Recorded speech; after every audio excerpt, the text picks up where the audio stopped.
Biological classification we are going to start today. Detail में पढ़ेंगे, be with me. तो इस चैप्टर में हम किंगडम्स के बारे में स्टडी करेंगे कि जो इंटायर एटमॉस्फेयर में जितने भी ऑर्गेनिज्म पाए जाते हैं, लिविंग ऑर्गेनिजम्स, तो उनको अगर हमें स्टडी करना है डिटेल में और वन बाय वन पढ़ेंगे। अभी पहले हम एनिमल के बारे में पढ़े, एनिमल में पहले हम ह्यूमन बींग्स के बारे में पढ़े, अब वन बाय वन हम एंटायर को पढ़ें। जैसे डॉग्स को स्टडी करें, फिर हम शीप को स्टडी करें, फिर हम बैक्टीरियाज में जाएं, वन बाय वन बैक्टीरियाज को स्टडी करें, प्लांट स्पीशीज में मतलब बहुत सारे जो प्लांट स्पीशीज हैं उनको स्टडीज करें। तो one by one it is not possible, right. नीम के पेड़ की स्टडी करना है, फिर हमको यहाँ देखना है दूसरी तरफ साइकस की स्टडी करना है। तो it is not possible to remember everything about all the kind of organisms, right. तो इसको इजी करने के लिए, इजिली, कि अगर हमने किसी ग्रुप की स्टडी कर ली तो उस ग्रुप के जितने भी मेंबर्स हैं उनके कैरेक्टरिस्टिक हमको याद हो जाएंगे, राइट। तो ऐसा करने के लिए यहाँ पे जितने भी ऑर्गेनिजम्स हैं उन सबको एक्यूमुलेट किया गया और फिर वन बाय वन उनको डिवाइड किया गया ग्रुप्स में, ठीक है। और उन ग्रुप्स को ही हम बोलते हैं किंगडम, ठीक है। तो बेसिकली जो आज प्रेजेंट में हम जो किंगडम को एक्सेप्टेबल है, जो कि जिसे हम स्टडी करते हैं, वो है फाइव किंगडम क्लासिफिकेशन। सो इसकी जो हिस्ट्री है थोड़ा सा हम उसके बारे में बात करेंगे सबसे पहले। तो ये हिस्ट्री स्टार्ट होती है एरिस्टोटल से। एरिस्टोटल हिंदी में हम अरस्तु भी बोलते हैं, तो ये फादर ऑफ बायोलॉजी भी बोलते हैं हम इनको। तो इन्होंने स्टार्टिंग की, इन्होंने कहा कि जितने भी प्लांट्स हैं, पहले लोग इतना तो नहीं जानते थे, सिर्फ इतना जो हमारे सामने ऑल अराउंड दिखता था, तो हमें बैक्टीरिया तो दिखते नहीं है, ठीक है। तो उस केस में जब जो उनके सामने लिविंग था वो क्या था, प्लांट्स था और एनिमल्स था, ठीक है। तो उन्होंने लिए प्लांट्स को और प्लांट्स को तीन पार्ट में डिवाइड कर दिया, ट्रीज, श्रब्स एंड हर्ब्स, ठीक है।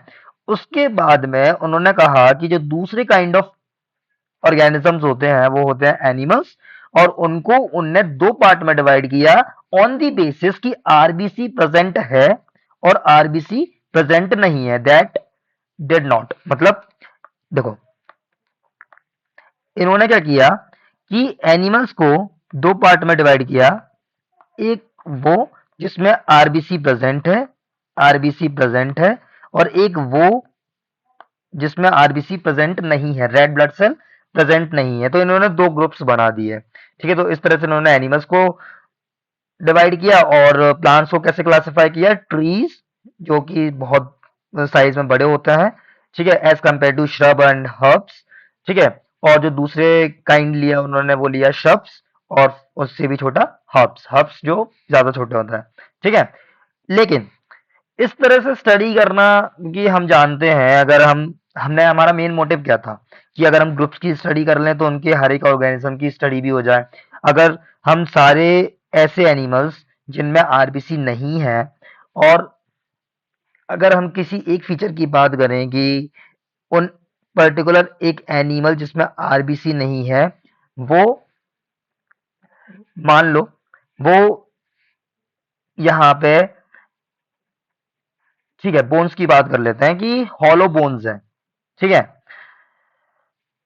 मान रहे हैं कि कैरेक्टर है, हॉलो बोन है। तो क्या वो सारे ऑर्गेनिजम्स जो कि उसी ग्रुप में रखे गए हैं जिनमें आरबीसी नहीं है, तो क्या वो सब में होगा वो कैरेक्टर? नहीं, इसलिए ये फेल हो गया। ओवरऑल किंगडम क्या है?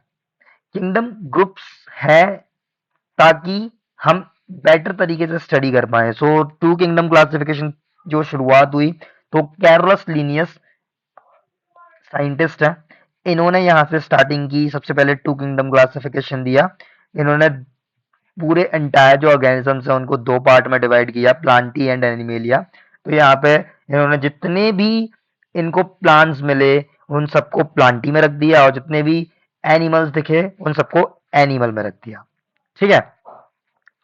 लेकिन ये जो ग्रुप थे, इन्होंने जो दो ग्रुप बनाए थे, दो किंगडम बनाए थे, ये नहीं यहाँ पे डिफ्रेंशिएट कर सकते थे किस किस चीज में, जैसे कि eukaryote and prokaryote. Eukaryote, you मतलब होता है न्यू एंड ट्रू, कैरियोन का मतलब होता है न्यूक्लियस। तो ऐसी न्यूक्लियस जिसमें चारों ओर बाउंड्रीज हैं, और जो ट्रू न्यूक्लियस है, तो ऐसे ऑर्गेनिज्म जिसमें ट्रू न्यूक्लियस होती है उसे यूकैरियोटिक बोलते हैं। और ऐसे ऑर्गेनिज्म जिसमें न्यूक्लियस नहीं होती है, आई मीन टू से एक प्रॉपर न्यूक्लियस नहीं होती है, जो एंटायर जेनेटिक मटेरियल है वो सेंटर में पड़ा होता है, छह खुले में, तो उन्हें प्रोकैरियोट्स बोलते हैं। तो कोई डिफरेंशिएशन नहीं था, इन्होंने सबको साथ में रख दिया था। एनिमल्स में भी प्रोकैरियोट्स और यूकैरियोट्स साथ में रखे हुए थे, और प्लांट्स में भी प्रोकैरियोट्स एंड यूकैरियोट्स साथ में रखे थे। यूनिसेलुलर मल्टीसेलुलर ऑर्गेनिजम्स भी साथ में ही रखे हुए थे, ठीक है। इनमें भी कोई डिफरेंशिएशन नहीं हो रहा था। जो फोटोसिंथेसिस करते हैं, नॉन फोटोसिंथेटिक है, वो भी साथ में ही रखे हुए थे। तो कोई मतलब ही नहीं निकलता, ठीक है। इन्होंने यहाँ से हम डिफरेंशिएट ही नहीं कर सकते। अगर किसी एक, अगर एनिमल की स्टडी करोगे, तो अगर तुम बात करोगे कि चलो न्यूट्रिशन की बात करते हैं, तो उसमें फोटोसिंथेटिक भी रखे हुए हैं और नॉन फोटोसिंथेटिक भी रखे हुए हैं, फिर मतलब ही क्या निकला? खुद सोचो ना। फिर तो कोई मतलब ही नहीं निकला ना। किंगडम बनाने का हमारा पर्पस क्या था? ताकि स्टडी ऐसे कर पाए, ताकि अगर हम एक ग्रुप के बारे में पढ़ें, तो ऑलमोस्ट सारे ऑर्गेनिज्म जो कि उसमें रखे गए हैं उन पर वो अप्लाई हो, ठीक है। चलो, तो यहाँ पे ये हुआ फेल, और हम आगे बढ़ते हैं। इसके बाद आया three kingdom classification. Three kingdom classification, यहाँ पे थोड़ा सा इसको डिटेल में पढ़ते हैं। Classification of organism into plants and animals was easily done and was easy to understand. Morphology, habitat, method. Okay. So besides gross morphology, a need was also felt for including other characteristics. क्या क्या? Gross morphology किसको बोलते हैं? बाहर से दिखने वाला जितना भी कैरेक्टर है, जैसे कि नोज, आईज, ठीक है, ये सब बाहर से दिख रहे हैं ना। मॉर्फो, बाहरी, ठीक है। Morphology, logy means to study. तो एक्सटर्नल फीचर्स, कैरेक्टर्स की स्टडी करना मॉर्फोलॉजी। सो ग्रॉस मॉर्फोलॉजी के अलावा भी कुछ यहाँ पे कैरेक्टर्स इन्होंने इंक्लूड किए, जैसे कि सेल स्ट्रक्चर कैसा है, ठीक है, नेचर ऑफ वॉल कैसा है, वॉल, ठीक है, सेल वॉल, और मोड ऑफ न्यूट्रिशन क्या है, हैबिटाट क्या है, हैबिटाट किस जगह रहते हैं, वो कहाँ पाए जाते हैं, मेथड ऑफ रिप्रोडक्शन क्या है, रिप्रोडक्शन किस तरह से करते हैं, ए सेक्सुअल, सेक्सुअल, वेजिटेटिव, ठीक है। और इवोल्यूशनरी रिलेशनशिप, जो कि बहुत इंपॉर्टेंट है। देखो, इवोल्यूशनरी रिलेशनशिप का मतलब यहाँ पे, इससे पहले तो फाइलोजेनी बोलते हैं, फाइलोजेनी। इससे यहाँ पे मतलब है इनका कि ऑर्गेनिजम्स का आपस में फाइलोजेनेटिक रिलेशनशिप होना चाहिए, इवोल्यूशनरी रिलेशनशिप होना चाहिए। हम जानते हैं कि जो ह्यूमन बीइंग्स हैं, उनका कहीं ना कोई वास्ता है बर्ड्स के साथ में। वो एंसेस्टर्स हैं ह्यूमन बीइंग्स के। क्यों? क्योंकि इवोल्यूशन हुआ है टाइम के साथ में, और उन्हीं में चेंजेस हुए हैं, और वो आगे जाके ये सब हम इवोल्यूशन में पढ़ेंगे, ठीक है, डिटेल में। सो इवोल्यूशनरी रिलेशनशिप होना चाहिए। फिलहाल के लिए इतना याद रखो। आगे बढ़ता है। तो स्पेस में इतना कुछ खास नहीं है। अब हम आगे आते हैं कैरेक्टरिस्टिक ऑफ फाइव किंगडम।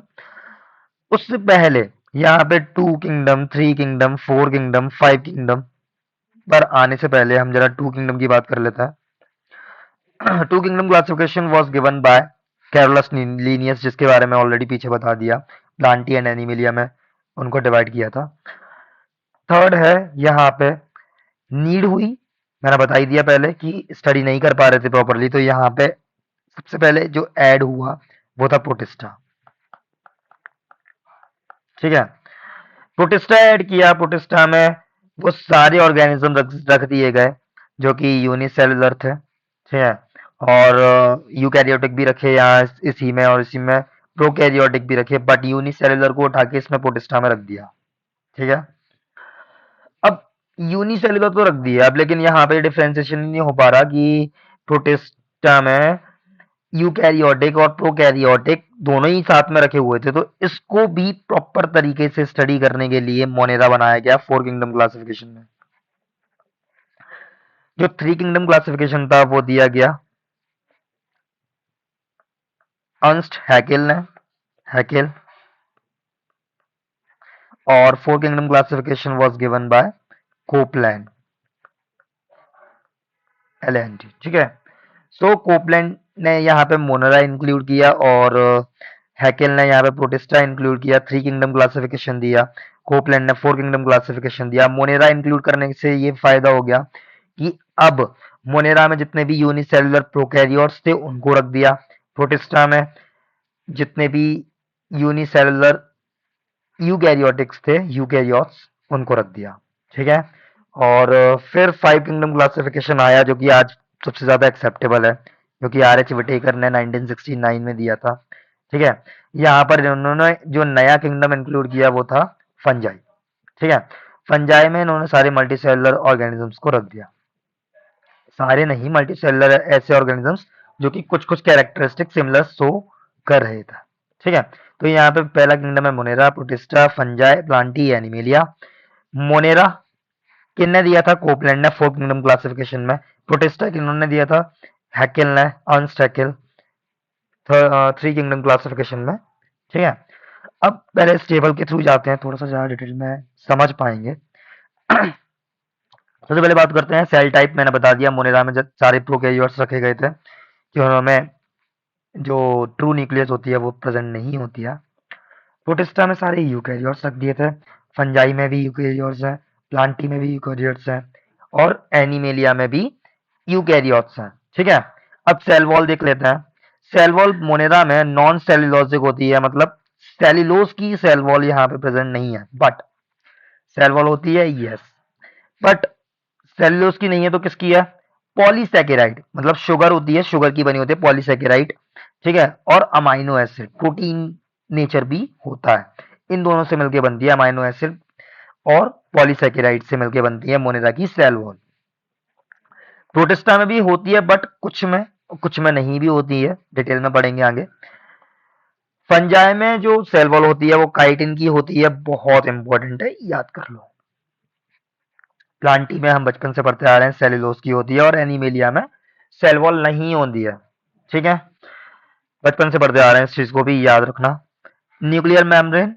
अब न्यूक्लियर मेम्ब्रेन देखो मैंने पहले ही बता दिया, मोनेरा प्रोकैरियोट्स है, मतलब उनमें ट्रू न्यूक्लियस नहीं है, और ट्रू न्यूक्लियस का मतलब है उसमें न्यूक्लियर की जो मेम्ब्रेन है चारों ओर वो नहीं है, तो यहाँ पे न्यूक्लियर मेम्ब्रेन एब्सेंट है। प्रोटिस्टा में प्रेजेंट है, फंजाई में प्रेजेंट है, प्लांटी में प्रेजेंट है, एनिमेलिया में भी प्रेजेंट है। बॉडी ऑर्गेनाइजेशन की बात करें तो यहाँ पर जो मोनेरा होते हैं वो मैंने बता दिया यूनिसेलुलर होते हैं, प्रोटिस्टा भी यूनिसेलुलर होते हैं। फंजाई की बात करें तो यहाँ पे मल्टी सेल्स आने लगते हैं, ठीक है, एक से ज्यादा।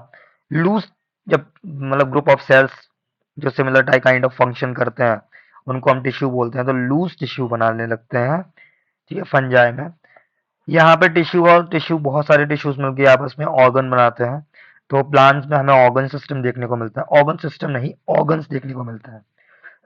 ठीक है, एनिमेलिया में टिश्यू तो मिलता ही है देखने को, ऑर्गन तो मिलता ही है, इवन ऑर्गन सिस्टम भी मिलता है हमें देखने को। ठीक है, ऑर्गन सिस्टम से यहाँ पे मतलब था जैसे कि ऑर्गन्स कुछ लेते हैं जैसे कि हार्ट, आर्टरीज, वेन्स, तो ये सारे के सारे ऑर्गन्स हैं और ये सारे ऑर्गन्स मिलकर बनाते हैं ऑर्गन सिस्टम। ठीक है, तो ये एनिमेलिया में ही देखने को मिलता है। मोड ऑफ न्यूट्रिशन की बात करते हैं, मोनेरा जो है वो ऑटोट्रोपिक न्यूट्रिशन शो करता है। ऑटोट्रोपिक न्यूट्रिशन का मतलब होता है वो जो खाना खुद से बनाते हैं, ऑटो मतलब खुद। ठीक है, और प्रोटिस्टा भी ऑटोट्रोपिक न्यूट्रिशन शो करता है, फंजाई नहीं करता, ये पहले याद करो। प्लांटी तो करता ही है, बचपन से पढ़ते आ रहे हैं, प्लांट्स अपना खाना खुद बनाते हैं। और एनिमेलिया भी नहीं करता ऑटोट्रोपिक न्यूट्रिशन। ठीक है, हाइड्रोट्रोपिक का मतलब होता है जो अपना खाना खुद नहीं बनाते, हाइड्रोट्रोपिक न्यूट्रिशन। तो मोनेरा करते हैं, यस। मोनेरा में क्या है? बेसिकली सारे बैक्टीरियाज हैं। ओके, प्रोटिस्टा प्रोटिस्टा भी हेटरोट्रॉफिक न्यूट्रिशन शो करते हैं, यस। फंजाई और एनिमेलिया में हेटरोट्रॉफिक न्यूट्रिशन ही होता है ओनली। ठीक है, प्लांटी में हेटरोट्रॉफिक न्यूट्रिशन देखने को नहीं मिलता, याद रखना। कुछ एक्सेप्शन मिलेंगे आपको, वो हम आगे डिटेल में बात करेंगे, बट फिलहाल के लिए इतना याद रखो कि हेटरोट्रॉफिक न्यूट्रिशन ऑलमोस्ट में नहीं होता। ठीक है, ऑटोट्रॉफिक न्यूट्रिशन फोटोसिंथेटिक होता है, मतलब फोटोसिंथेसिस होती है। फोटोसिंथेसिस हम चैप्टर आगे पढ़ेंगे। इसमें ग्लूकोज का फॉर्मेशन होता है CO2 एंड वाटर से, सनलाइट की प्रेजेंस में, क्लोरोफिल की प्रेजेंस में। ठीक है, ओवरऑल इसे हम फोटोसिंथेसिस बोलते हैं और ये प्लांट में देखने को मिलता है। इनकी बात करें अगर मोनेरा की, तो मोनेरा में कीमोसिंथेटिक और फोटोसिंथेटिक दोनों ही होता है। मतलब इनके कुछ ऑर्गेनिज्म ऐसे होते हैं जो फोटोसिंथेसिस करते हैं खुद का खाना खुद बनाने के लिए, और कुछ ऑर्गेनिजम्स ऐसे भी होते हैं। ऑर्गेनिजम्स से सीधे बात करो, मोनेरा में बैक्टीरिया ही होता है। Bacterias are the sole member, अकेले मेंबर्स हैं मोनेरा के। तो कुछ बैक्टीरियाज ऐसे होते हैं जो कि फोटोसिंथेसिस की जगह पे कीमोसिंथेटिक करते हैं। मतलब वो क्या करते हैं, वो इनऑर्गेनिक कंपाउंड्स को ब्रेक करते हैं उनके एटम्स में, मॉलिक्यूल्स में, और इस यहाँ पे जो बॉन्ड्स ब्रेक होते हैं ना, तो यहाँ पे एनर्जी रिलीज होती है और उस एनर्जी को एटीपी के फॉर्म में यूटिलाइज करते हैं। ठीक है, तो ऐसे इस तरह के न्यूट्रिशन को हम बोलते हैं कीमोसिंथेटिक न्यूट्रिशन। तो ये सिर्फ बैक्टीरियाज करते हैं। ठीक है, you can note here. Now protista की मैं बात करूं तो ऑटोट्रॉफिक फोटोसिंथेटिक ही करते हैं, जितने भी करते हैं वो फोटोसिंथेटिक करता है, बाकी हेटेरोट्रॉफिक होता है। ठीक है, फंजाई की बात करूं तो सैप्रोफिटिक। सैप्रोफिटिक जो सड़े गले डेड डिके पे डिपेंडेंट होते हैं अपने खाने के लिए, तो फंजाई ऑलमोस्ट ऐसी होती हैं। इवन कुछ फंजाई पैरासिटिक भी होती हैं, जैसे कि रस्ट फंजाई। ठीक है, रस्ट, और भी बहुत सारे बढ़ेंगे आगे। ओवरऑल तो वो पैरासिटिक नेचर शो करते हैं। पैरासाइट का मतलब क्या होता है, जैसे कि यस, लीच, जो कि हमारे ऑलमोस्ट सारी तो नहीं, कुछ कुछ लड़कियों के बालों में होते हैं। तो वो लीच क्या करती हैं, वो हमारे ब्लड पर डिपेंडेंट है, ह्यूमन के ब्लड पर डिपेंडेंट है अपने न्यूट्रिशन के लिए।